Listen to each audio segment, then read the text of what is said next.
अंशु जी, मैं अब आप दोनों लोग भाई पॉलिटिकल लिए इस बात को करते हैं क्योंकि एक बड़ा पॉलिटिकल बवंडर खड़ा हो गया है देश में। कन्हैया कुमार ने कल कहा कि एक एक का बेटा T20, एक का बेटा E20, दोनों के पापा, और उसके बाद कुछ 420 NT की बात कर रहे थे। ये बात मैं सिर्फ इसलिए कह रहा हूं कि आज गडकरी साहब आप धमकी दे रहे हैं। आज उन्होंने फिर एक इंटरव्यू में कहा कि अगर कोई मेरे लड़के निखिल, उनके लड़के का नाम निखिल है, अगर कुछ ये किया तो मैं क्या कहां अदालत में ले जाऊंगा, नहीं ले जाऊंगा, इस तरह की बातें कर रहे हैं। मेरा कहना सिर्फ ये है कि ये सारा काम जो वो कर रहे हैं ये तो पेट्रोलियम मंत्री का काम है। अब पेट्रोलियम मंत्री साहब एप्स्टीन फाइल में इतना उलझ गए हैं कि उनके पास टाइम ही नहीं बच रहा है इन सब कामों के लिए। गडकरी जी इसको वो करना है, और ये सबको पता है। या तो गडकरी जी एक लाइन का एक वक्तव्य दे दें कि मेरे बेटे का कोई एथेनॉल की फैक्ट्री नहीं है और उसका कोई उससे लेना देना नहीं है, तो बिल्कुल ठीक है भाई, हम एक बार भी नहीं बोलेंगे। लेकिन कहीं ना कहीं अगर आप उस एथेनॉल के उससे डायरेक्टली रिलेटेड हैं तो ये बात तो उठेंगी। और अगर आप उसको डिफेंड करना शुरू कर रहे हैं जबकि आपका ये काम नहीं है, ये तो काम है पेट्रोलियम मंत्री का था, तो एक तो मैं आपसे इस पे एक टिप्पणी चाहूंगा। दूसरा मैं एक चीज और चाहूंगा, क्योंकि हालांकि जब जो जैसा शुभ्रांशु ने बताया कि इससे मोटरसाइकिल और स्कूटर वाले ज्यादा प्रभावित होंगे, क्योंकि जो टेक्निकली उन्होंने समझाया कि वाटर नीचे रह जाता है और नीचे से चूंकि वो ग्रेविटी से चलता है तो they are more affected.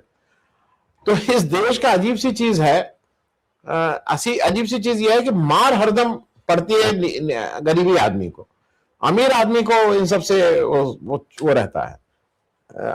Anshu जी। जी आनंद जी नमस्कार, और बाकी सभी पैनलिस्ट को नमस्कार। आज जो एथेनॉल का मुद्दा है वो हर आम और खास हर किसी को ही वो छू रहा है, हर कोई उससे अफेक्टेड है। क्योंकि देखिए, भारत जैसा जो देश है, यहाँ पर जो भी गाड़ियां खरीदते हैं, हम कोई मतलब विकासशील राज्य है, देश है, हम कोई विकसित देश तो है नहीं। और लोग जो गाड़ियां खरीदते हैं तो वो 8, 10, 15 साल के हिसाब से ही सोच के खरीदते हैं। हम कोई वेस्टर्न कंट्रीज तो है नहीं कि हर 2-2, 3-3 साल पे गाड़ियां बदलेंगे। तो ये एथेनॉल की जो प्रॉब्लम है वो आम लोगों को, सभी लोगों को वो इफेक्ट कर रही है। आपने जो ये बात उठाई कि गडकरी जी पर ये सवाल उठाए जा रहे हैं, मतलब कॉन्फ्लिक्ट ऑफ इंटरेस्ट की बात हो रही है, और गडकरी जी ये कह रहे हैं कि उनके खिलाफ साजिश है, षड्यंत्र है, उनको बदनाम किया जा रहा है। देखिए, सिर्फ ये कहने से काम नहीं चलेगा कि साजिश है या षड्यंत्र है। आपको जो फैक्ट है वो फैक्ट आपको स्वीकार करना ही होगा कि आपकी तरफ से, आपकी मिनिस्ट्री की तरफ से एथेनॉल को बढ़ावा दिया गया, बार बार प्रचार किया गया, हर जगह प्रचार किया गया, ये गन्ने की खेती का उत्पादन और एथेनॉल को बनाया जाना। अब एथेनॉल का इतना निर्माण हो रहा है, इतना बन रहा है कि जो उसको बनाने वाले जो उत्पादक करता है वो कह रहे कि इतना बना लिया है हमने, तो हम उसे बेचे कहाँ? वो बेचना है हमें जो कंपनीज को है, और वो उसका इस्तेमाल भी होगा। जाहिर सी बात है, जब ये आप पॉलिसी ला रहे थे तो आपको मालूम था कि एथेनॉल की खपत बढ़ेगी।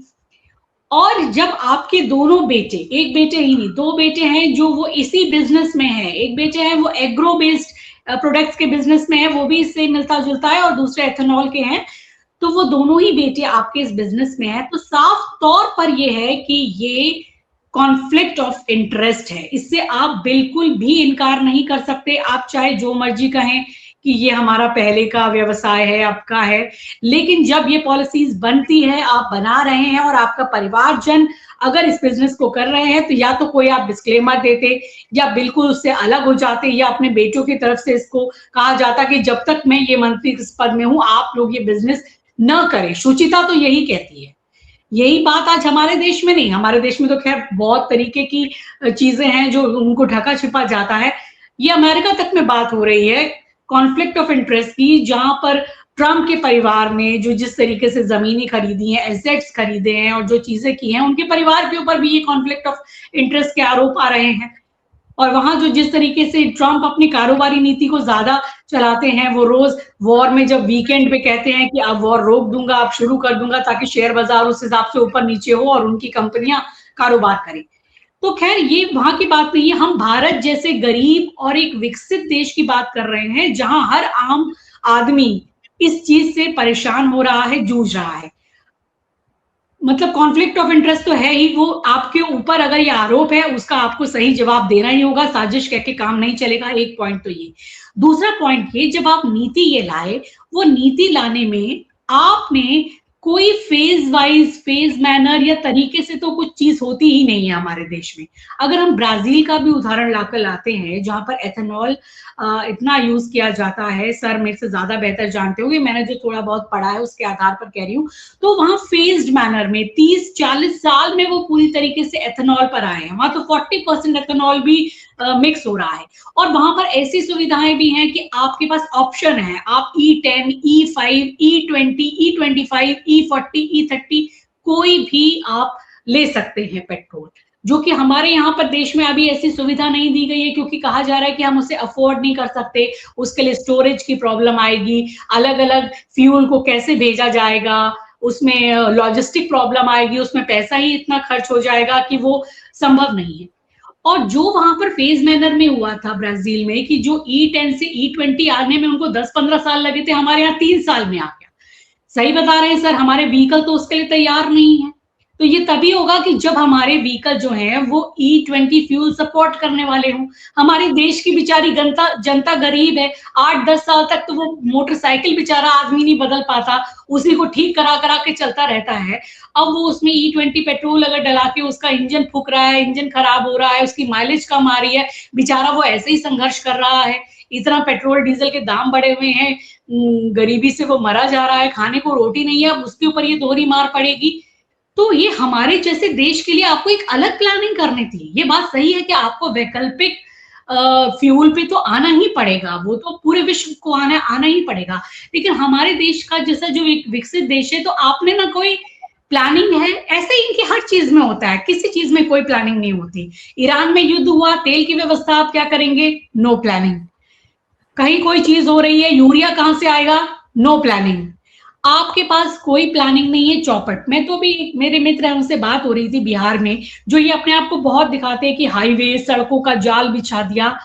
इस पे भी एक तरीके का मिथ है। मिथ क्या है? सड़कें हाईवे बनाई जा रही है लेकिन बेवजह भी, जहां जरूरत नहीं है। मेरे एक मित्र बता रहे थे बिहार में चंपारण में वहां एक ही जगह पर 3 स्थान पर एडजॉइनिंग 3-3 हाईवेज बना दिए गए हैं। भैया 4 लेन को 6 लेन बनाते ना, वहां कोई जरूरत नहीं है, वो सड़कें खाली हैं, वहां पर इतना ट्रैफिक भी नहीं है। उसके लिए आपने क्या किया? उतने वन उजाड़े, उतने आपने खेती के उपाय उजाड़े, उतनी आपने नदियों की धाराओं को मोड़ा। आप प्रकृति का नुकसान कर रहे हो। उस जगहों में आपको जरूरत नहीं है पर आपको दिखाना है हमने इतनी सड़कें बनानी है, हमने इतने हाईवेज बना दिए। जरूरत के हिसाब से हमारे देश में विकास का एक कोई निश्चित मॉडल नहीं है। हमको भारतीय मॉडल गढ़ना था, हमें ना ब्राजील की नकल करनी थी, ना हमें अमेरिका की नकल करनी थी, ना हमें किसी और की, हमें भारतीय मॉडल गढ़ना था जो हमारी पहले की सरकारें करती थी। कांग्रेस की सरकार में मुझे यहाँ बात करनी पड़ेगी कि उनमें इतनी क्षमता थी, उनके पास ऐसे लोग थे कि वो करते थे। हम मिक्स्ड इकोनॉमी लाए, हमने लिबरलाइजेशन को फेज वाइज किया, चीजों को किया। यहाँ पर हम बस भागा दौड़ी में चीजों को कर रहे हैं, ना हम जनता के बारे में सोचा। आपने बिल्कुल सही कहा, और जो पूरी मार पड़ती है वो आम आदमी पर ही पड़ती है। और गडकरी जी, आपको ये केवल नहीं होगा कि आप केस कर देंगे कि उस यूट्यूबर पर कि वो गलत दिखा रहा है, ये कर रहा है, या लोग मुझे आके बोले ये करके। आपकी जिम्मेदारी है, बहुत से लोग हैं जो इससे पीड़ित हो रहे हैं, परेशान हो रहे हैं। आप अपनी गलती स्वीकारिए कि इसको फेज वाइज मैनर में करना था, इस तरीके से करना था, ऑप्शन रखने चाहिए थे लोगों के पास। तो लोग शिकायत करेंगे, और जो कॉन्फ्लिक्ट ऑफ इंटरेस्ट की बात है उसका जवाब तो आखिर आपको देना ही पड़ेगा कि आपके बेटे, दोनों ही बेटे इस व्यवसाय में क्यों हैं, और उनकी कंपनियों का कारोबार इतने सालों में इतना बढ़ कैसे गया जब से एथेनॉल की नीति आई। आप उसको इतना जो प्रमोट कर रहे हैं, जवाब आपको देना पड़ेगा।